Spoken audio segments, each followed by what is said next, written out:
Hi, everyone. Welcome to our new episode of the First Friday Showcase.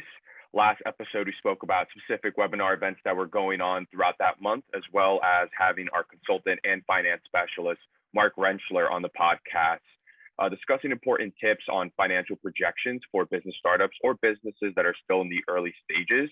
During this episode, we'll talk about new webinar events that are going on throughout the month, along with a new discussion of topic of social media that Zach and I will be giving a few pointers regarding captions and graphics when posting on social media.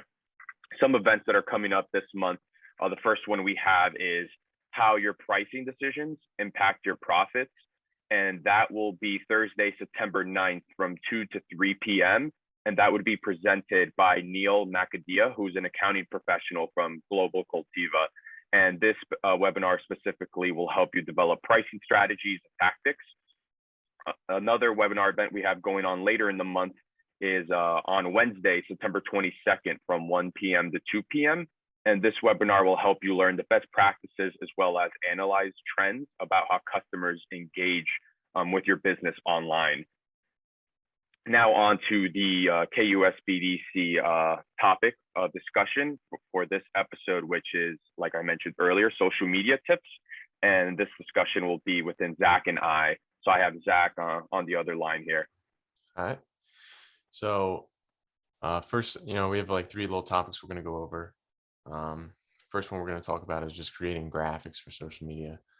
So obviously, the posts that do best on social media usually have some form of visual to it. It's not just a wall of text. People respond best to, whether it's an image or a short video. If you look at your analytics, you can see that those posts usually do better. So something that we do on our KUSBDC pages is we always are creating graphics in using a website called Canva. If you guys are familiar with that, it's a free website. It has a paid plan, but you can go in there and you can it's kind of like a mini Photoshop. So you can kind of create your own graphic, put text over it, change the color, change the font, and it really helps you stay consistent with a brand image sort of, because you can use you can save the template, you can use the same kind of format each time. Yes. No, I agree. Canva is great. And like Zach mentioned, it's kind of like a mini Photoshop. Adobe Photoshop is for, those people in graphic design who are, very, very skilled in that field, versus Canva. It's definitely user friendly if you're someone who's not accustomed to going on social media a lot or creating graphics constantly.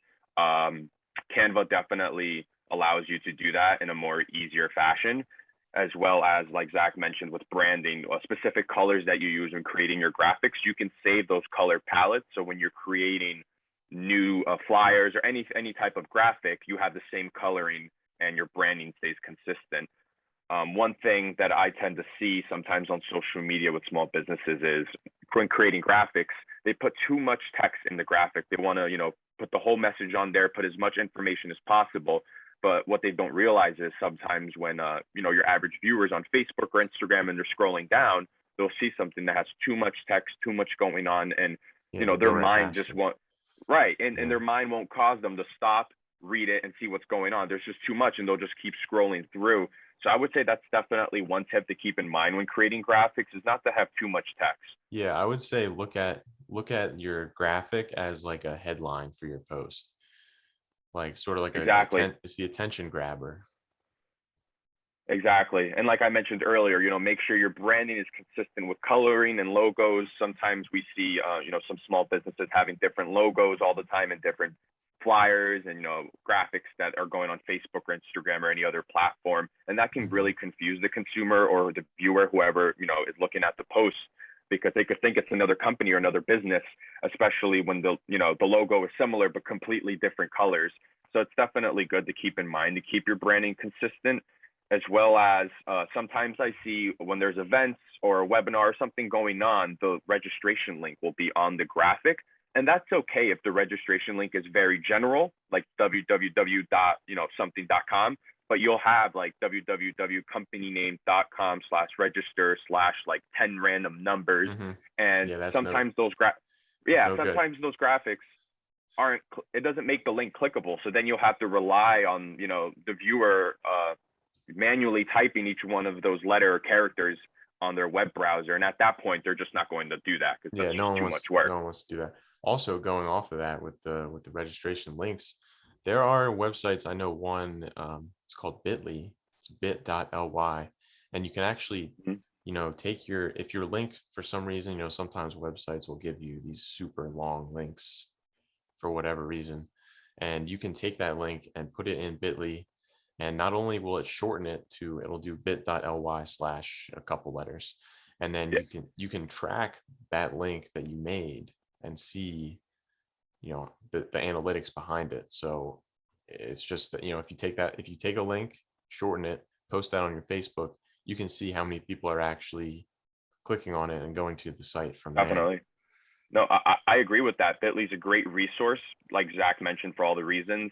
One thing I definitely want to say is on LinkedIn, the platform does that automatically for you. So if you Mhm. were to post a link that, again, has a bunch of random characters after the .com slash part, and Right. it's Yeah. just, way too long, LinkedIn actually shortens it for you automatically. It won't be like Zach mentioned, like the bit.ly. It's actually LinkedIn's own shorter version of a link. It's like LINKD or something like that, but it shortens it for you. But pretty much other than LinkedIn, yeah, Bitly is definitely useful because those other platforms don't do that for you automatically like LinkedIn does. Yeah. Right. So going off of like the registration links, kind of can go into the writing of captions, because obviously you're going to want to include the registration link in your caption, and Right. that's just taking up more characters. So really, what would you say like would be the ideal kind of length for a caption? And obviously it's going to differ based Right. on the platform you're using. Like, I know Twitter limits you to, I think it's expanded from what it used to be, but I know some platforms limit to how many you can put. You obviously don't want to put like a short essay in your description. Right. That Twitter is definitely one of those platforms that limits on how long your caption can be, just because the whole point of Twitter is to quickly say things, be direct, not have, long captions. Twitter is meant to be short with hashtags. So that's why they have that cap of the amount of words or characters you can use. But definitely some tips I have for writing engaging captions for your posts is avoid typing paragraphs. Again, if you're not putting all the text in the graphic and you need to put it somewhere, I would prefer you having more of the text or the message you're trying to get through on the caption part. But again, avoid making it like one huge block of a paragraph. So if you have a message that's kind of long and there's just no way of shortening it, or if it's an event or a new product or anything like that, at least try spacing it out the way I'd like to do it.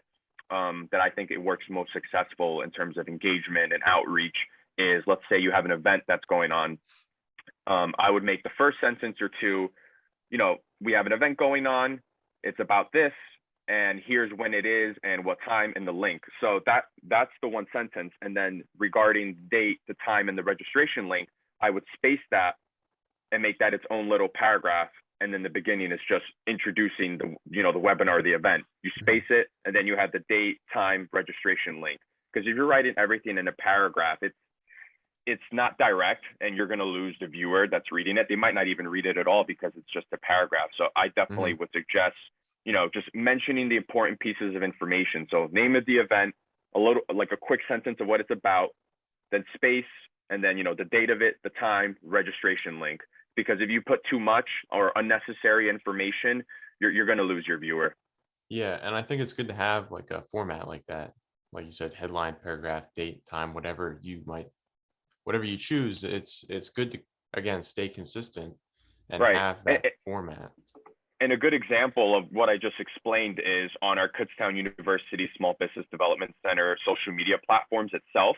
That's currently what we do. A lot of the posts, it's, one or two sentences describing what the event is, what the webinar is that we're hosting, and then it's spaced. And then you have a little emoji of like a time clock, and then it shows the time of the event. And then you have a little emoji of a calendar, and then it shows the date of Yeah, the event.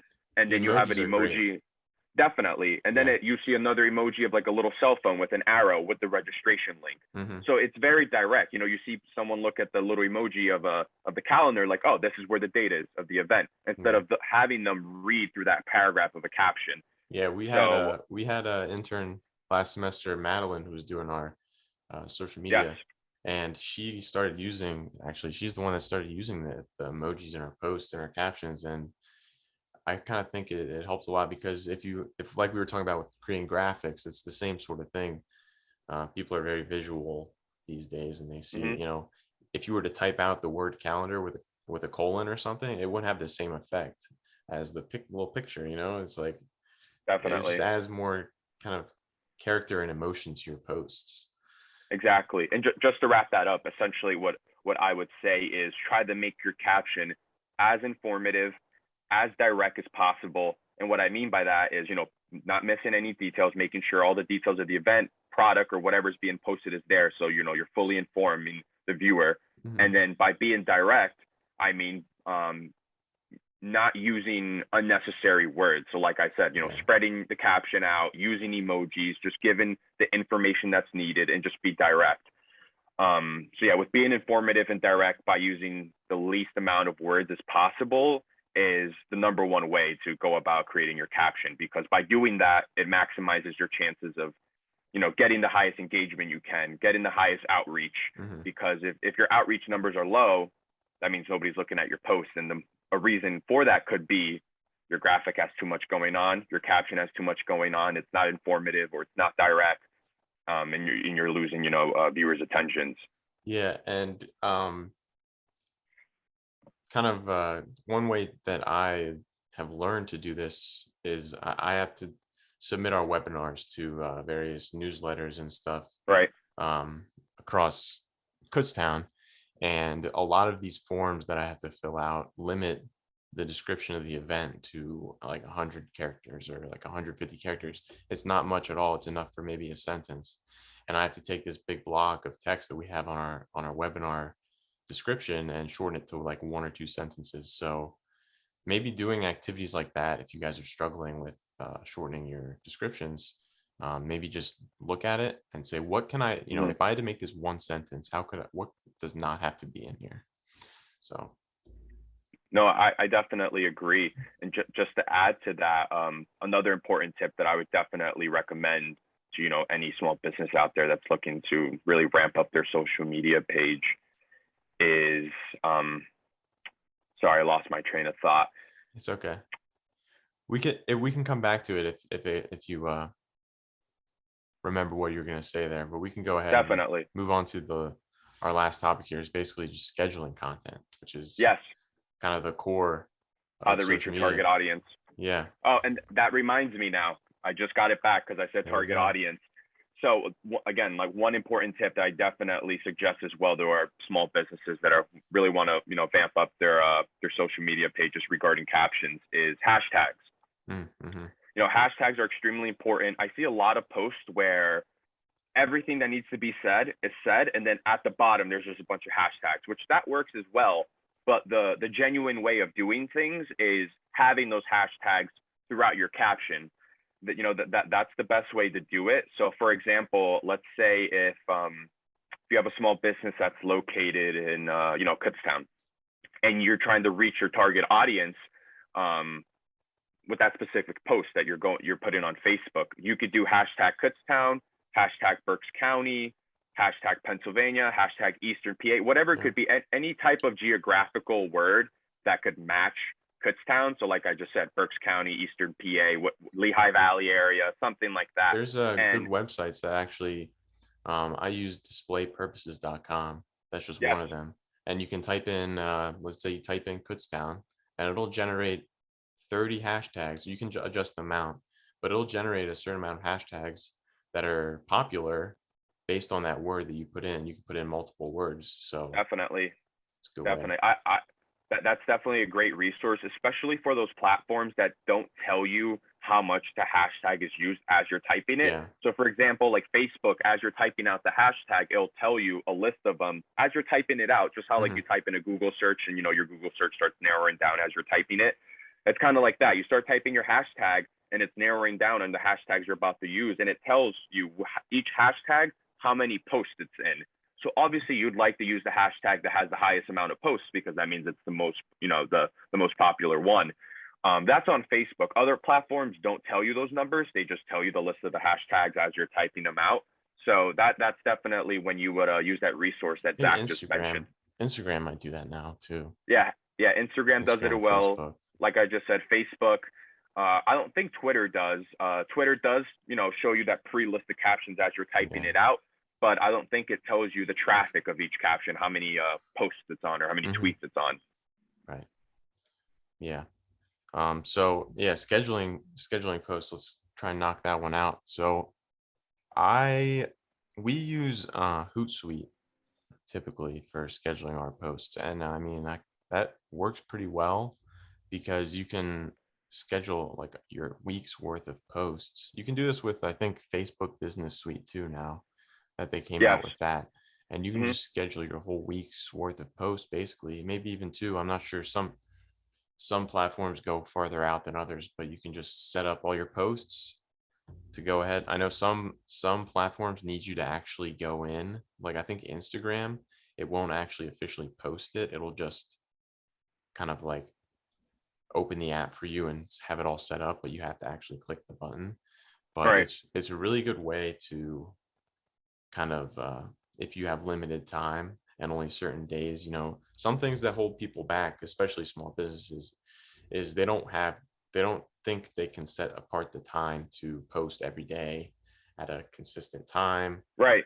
And especially if they're on a bunch of platforms, Hootsuite definitely helps out if you're a small business that's pretty much on every popular social media platform, because like Zach just mentioned, you're running your small business. There's operations you have to, that's priority for you versus, social media. So you don't have as much time to dedicate to social media, and Hootsuite helps out because, like I just said, if you're a small business that's on a bunch of platforms, you don't want to copy and paste the post on each platform. That just takes too much time. Hootsuite allows you to just put the post and it can post it on all of them for you instead of you manually going on each platform and doing that. Yeah. And if you were just copying and pasting the post, that's really not a great practice to have the same post on all your platforms, because why is someone going to follow you on Facebook, Twitter, and Instagram if it's the same information on each one? You kind of want to have to curate your content to match what should be on that platform, which is a whole nother topic. But right. And just another tip regarding third-party platforms that can help you with posting or scheduling posts. If you're not a small business that's on every major platform, and let's say you're a small business that's just on Facebook or just on Instagram or just on both of those primarily, Facebook actually owns Instagram, and like Zach mentioned, Facebook has their own scheduling post platform called Creator Studio. It's just like Hootsuite. It's similar to it, but it's created by Facebook and it's meant only for Facebook and Instagram because Facebook owns Instagram. So it's like the business platform of Facebook. It's called Creator Studio, and it allows you to do similar things, schedule posts, later in the future, and pretty much it's you can see more analytics. It lets you dive way deeper into analytics than just going on your regular Facebook page. You can see really how effective your posts are. So again, if you're a small business that's just on Facebook, Instagram, or both, Creator Studio is definitely a very good platform to use because it's curated by Facebook to use on Facebook and Instagram. I agree. But if you're on a lot of them, Hootsuite is definitely the one to go to, I would say. It also offers I think actually, so analytics, it's like kind of personal preference what you want to use, and it also kind of depends on what you're looking for, because Facebook, they tell you like the gender of your followers and the or what your goal is too. Yeah, your goal could be outreach, your goal could be engagement, your goal could be just increasing followers, or you could have a couple of goals at the same time. So yeah, it depends on what your goal is too, seriously, on social media, because you could be someone who has a lot of followers, but your outreach recently hasn't been that good. So that could be your goal for right now, is increasing your outreach. So it really depends on that as well. Yeah, and it's also, scheduling posts is one thing, but taking, we're talking about the analytics that are built into these two platforms we're discussing. It's important to look, let's say you're scheduling posts every Friday. Let's say you're posting Monday, Wednesday, Friday on Facebook at 2 p.m. And you notice, let's say the Monday posts aren't doing too hot, but the Wednesday, Friday ones are doing good. Maybe on Mondays, you kind of post maybe earlier in the day or later in the day, and then you look, see how they're comparing and take Right. that information. Don't just post and say, all right, I'm posting. That's good. That's a good start. But the next step is kind of taking a look at how everything's doing. Right. Are you actually getting more business from these posts? Are you getting more page follows? How is this Yeah. how is Do this you have more news? traffic coming into your store at your business Exactly. due to that social media marketing? Yeah. That's one thing you should ask as well in your business. If you have a How'd you specific find us? product, right? If you have a specific product that's being promoted or an event that's being promoted, whenever that customer comes in for that event or that product, ask them, be like, how did you hear us? Was it word of mouth? Was it you just coming into the store, or was it our social media marketing? Because Mhm. then that's a direct resource to have to know, is your social media marketing effective or not? Yeah, we And know in, that small business, their time is important, and you got to get your return right, on investment for your time. So, right. Exactly. And that's definitely one great way to find out, because you could go on Facebook and just look at your analytics, but by asking that customer coming in, how did you hear about this product or event or whatever it is that you're mhm, posting about, that will really get to the core, is if your social media marketing is working.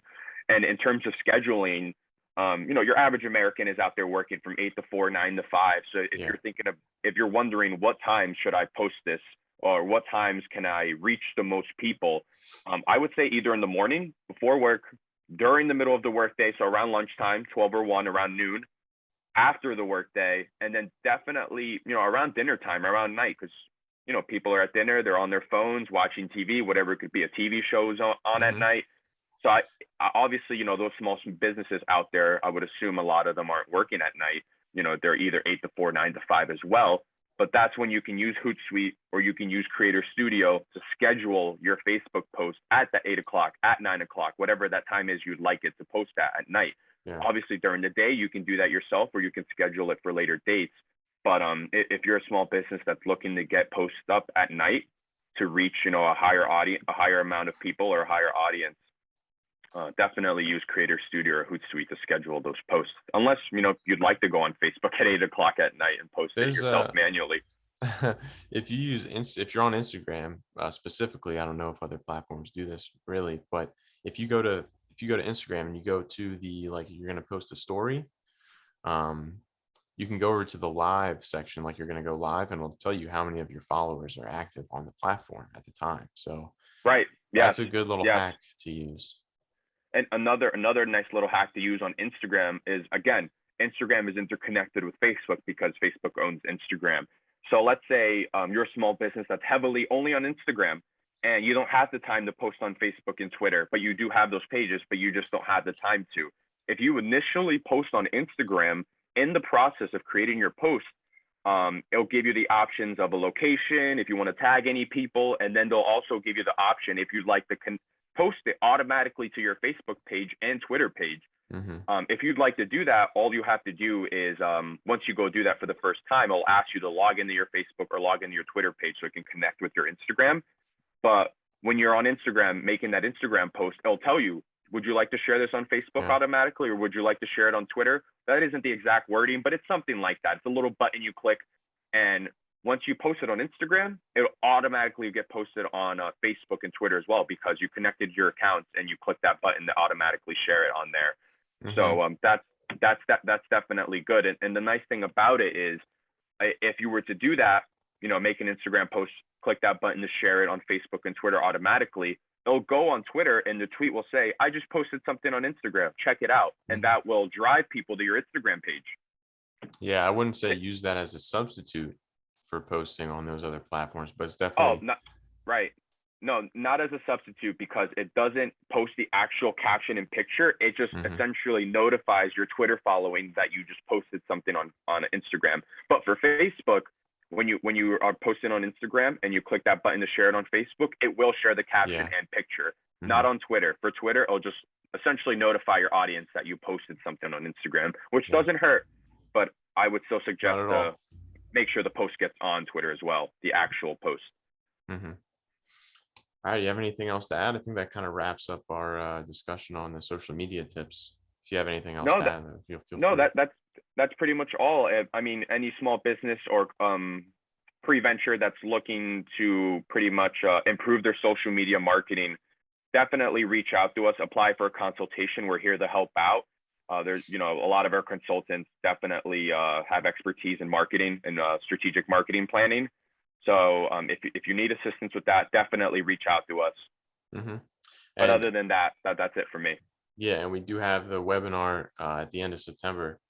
Um, it's focused on analytics. So I don't know if it'll be specifically social media analytics, but you can kind of gain more information on basically, the basics of analytics is just gathering data and making sense of it. So you can apply it to social media. So be sure to check that out. We'll go over how to register there at the end of the podcast. But Yes. yeah, so No, I'm just going to quickly go over our consultant corner section. Um, the consultant for August was John Dever, and he's a Kutztown SBDC consultant. We actually had him on the podcast a couple episodes ago. I think it was yes. Yeah, not two episodes ago, I think. not last one, but the one before. So he specializes in strategic business planning, setting up business plans, developing finances, and kind of just managerial development. And he's been in the game for a while, so he knows his stuff. And if you want to check out that consultant corner again, make sure you are subscribed Definitely. to our newsletters. John Dever has had a couple of his own businesses. He's been the president at a couple of businesses. So he definitely knows a lot about, operational planning, strategic planning, just, Yeah. every level of business, essentially, he has experience in just because he's been, at the managerial stage of companies for a very, very long time. So when we say, he specializes in those categories, he really does. And Yeah. he's been with the SBDC for a little under a year. I think October or November will be, Hmm. his first year anniversary with the SBDC. And he But does yeah, this for fun. yeah, definitely. He's been a great asset to us. He does very well with the clients, and he knows what he's talking about at all times. Definitely. Yeah. So like I was saying, make sure you guys, if you want to see the consultant corner, it comes out each month. I think towards the end of the month. Yes. Subscribe to our newsletter. You can find it on our website.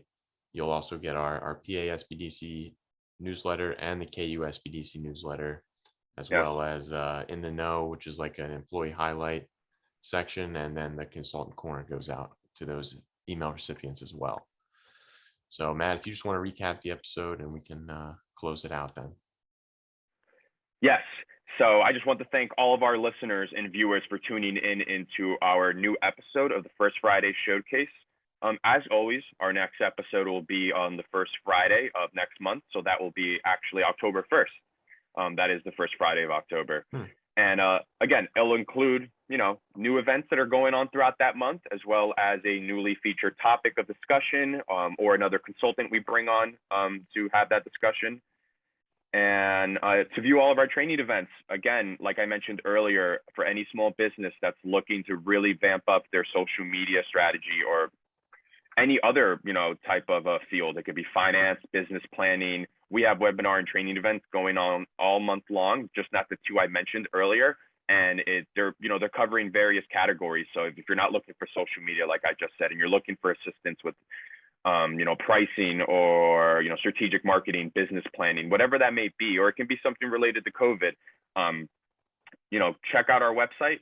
Please visit pasbdc.ecenterdirect.com. Again, that is pasbdc.ecenterdirect.com. And then once you go on there, there's a little tab on the left side that says training events. And from there, that's the whole list of all the events throughout our network. And there is a filter. So if there's a specific center you're working with, and there's a specific or event, or there's a specific week that you're looking to attend a training, there is a filter that allows you to adjust all of that. And, we look forward to, supporting your business and definitely, helping you start, grow, and prosper, like we say here at the SBDC. So till next time, everyone, thanks for tuning in.